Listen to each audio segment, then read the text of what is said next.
আগে থেকে ইনশাল্লাহ পরিবর্তন হয়েছে। আগে তো শোয়াই ছিল, শোয়া থেকে উঠে বসতে পারতো না, এখন বসতে পারে, সাপোর্ট দিলে দাঁড়াইতে পারে, কোনো কিছু দিলে দাঁড়াইতে পারে আর কি। আমার নাম রত্না। আমরা লক্ষ্মীপুর থানা থেকে আসছি। আমার মেয়ে হাঁটতে পারে না, পা গুলা ব্যাক হয়ে যায় আর কি, ডাইন সাইডে পাটা বেশি, সাপোর্ট দিলে আর কি উপরের দিকে উঠতে পারে। আর ওই যে কোনো সাপোর্ট পাইলে আর কি দাঁড়াইতে পারে, এমনি নিজে শক্তি দিয়ে দাঁড়াইতে পারে না আর কি।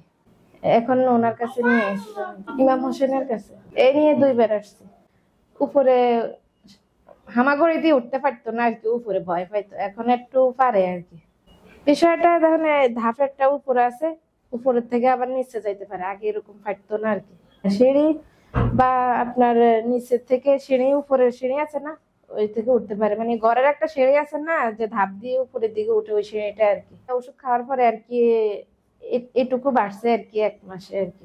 পরিবর্তন মানে ওই উপর থেকে নিচে হাঁটতে পারে আর কি, উপর থেকে নিচে উঠতে পারে, নিচে থেকে উপরে নামতে পারে আর কি।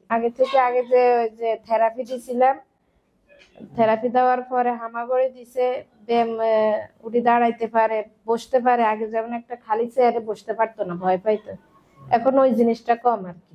হ্যাঁ, আগে থেকে ইনশাল্লাহ পরিবর্তন হয়েছে। আগে তো শোয়াই ছিল, শোয়া থেকে উঠে বসতে পারতো না, এখন বসতে পারে, সাপোর্ট দিলে দাঁড়াইতে পারে, কোনো কিছু দিলে দাঁড়াইতে পারে আর কি। এখন নিজে শক্তি দিয়ে শুধু নিজে শূন্য দাঁড়াইতে পারে না।